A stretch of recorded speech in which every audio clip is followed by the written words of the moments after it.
Whereas for Canada, World War I was a major event. The U.S. got in very late to World War I, had a big impact, but didn't touch the U.S. heavily. Okay, so let's next look at World War I. And we're going to look at it through the lens of Canada. It's important to know that prior to World War I, Canada was a dominion of Great Britain. So that meant that in foreign affairs, Great Britain basically governed Canada. Canada had what was called Home Rule. If you remember the Carlisle Commission from the American Revolution, that's basically the deal where you run your own internal affairs, you run your own governments, schools, local governments, but in world affairs, you're part of the British Empire.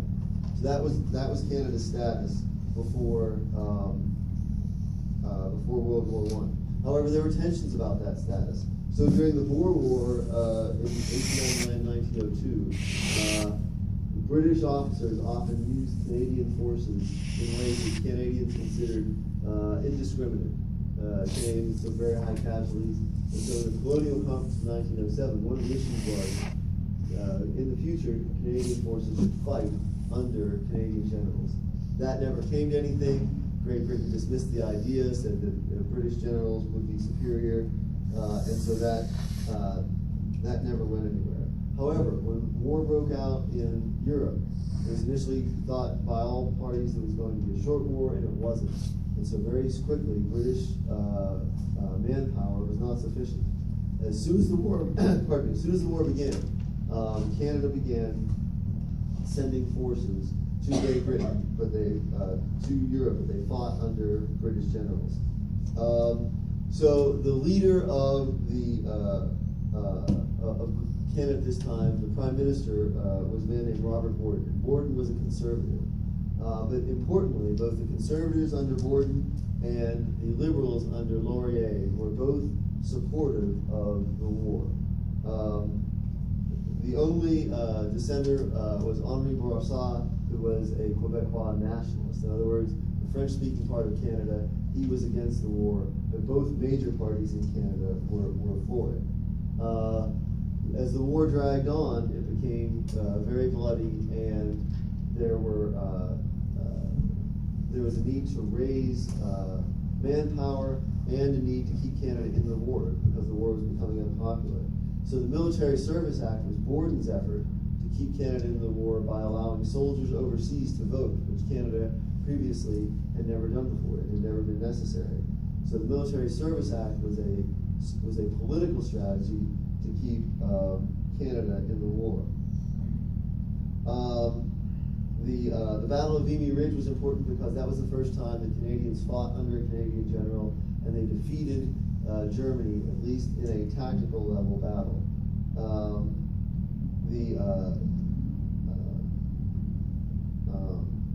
Vimy Ridge showed that Canadians were capable as the British in battle, but even that built nationalism in Canada, a sense of national pride. But it also created dissent in Quebec. Quebec was the one region of Canada where the war continued to be unpopular. So the Borden's government had to create exemptions for political reasons. So, for example, in Quebec, large numbers of Quebecois were exempt from conscription. They weren't drafted. In the aftermath, and I should say one more thing.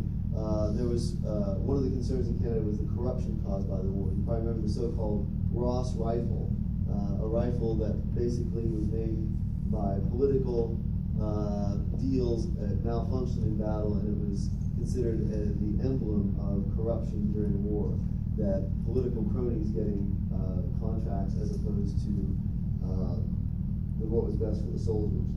Coming out of the war, there was an increased sense that Canada should be its own country, not part of the British Dominion, and that was held by both Borden and Laurier, both conservatives and liberals, and they were anxious to support Britain in like the League of Nations, but they wanted to be their own country. Bourassa and the Quebecois, however, were increasingly alienated from Canada and wanted even Canada, French-speaking Canada, to be separate from Canada as a larger nation. So that was the Canadian experience. The American experience was much shorter and more intense, but in some ways more impactful globally. So the U.S. stayed out of war for most of the war. The war began in 1914. As late as 1916, Woodrow Wilson would win re-election to the presidency, saying he kept us out of war. There were lots of reasons for that. Economically, the U.S. wanted to trade with all parties, didn't want to become part of it.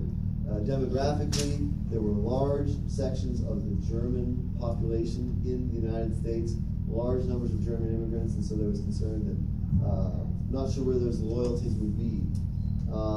And philosophically, many people viewed this as a foreign conflict that had nothing to do with the United States. The United States shouldn't enter a war that it wasn't directly attacked by. Two factors changed that. One, the sinking of the Lusitania was believed to be a commercial vessel. However, later it was discovered that it was transporting war materials.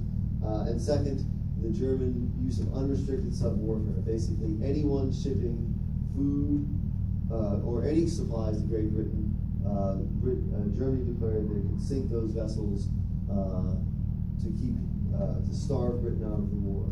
And so those two factors, the Lusitania and German unrestricted sub-warfare, eventually brought the U.S.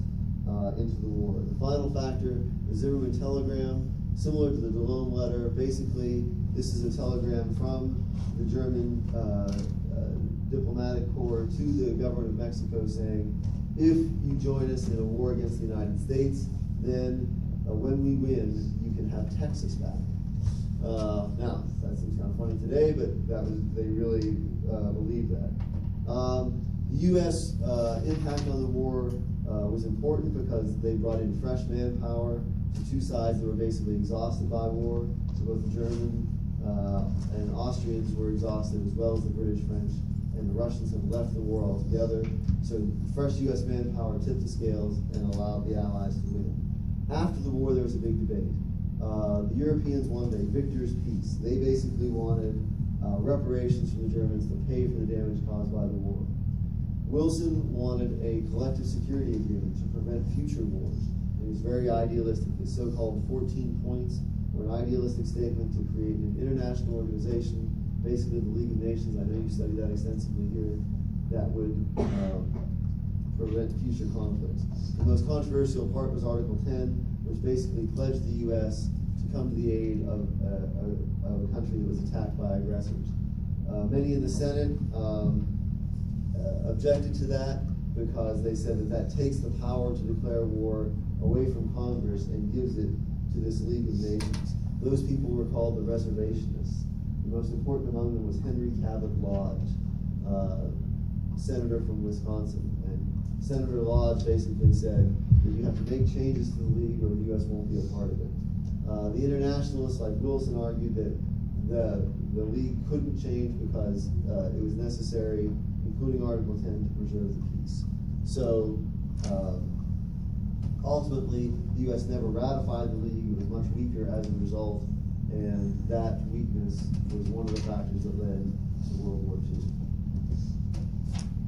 Okay, again, anything not clear in there? Yes, Phil. Go over the Constitution Act and then the Colonial Conference. On the British side, the Constitution of British North America Act. Yeah. Okay, so the British North America Act of 1867 basically said that Canada would have home rule within the British Empire. That meant that they could pass their own laws on taxes, spending, education, healthcare. The only thing they couldn't do was act as an international power on the international stage. That power was reserved for the British Empire. And then what was the other one? The Colonial Conference. So the Colonial Conference was a discussion between Great Britain and its other dominions on contributions to future wars.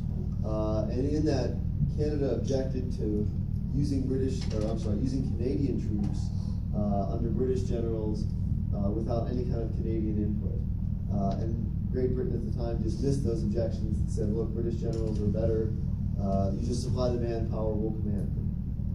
That actually lasted until World War I broke out, and then Canada insisted, and at Vimy Ridge, the Canadians proved that they had a point about their ability. questions? Is there anyone not here? Okay, because I have extra sheets. I'll print out Brittany. Will someone see Brittany? Yeah. So.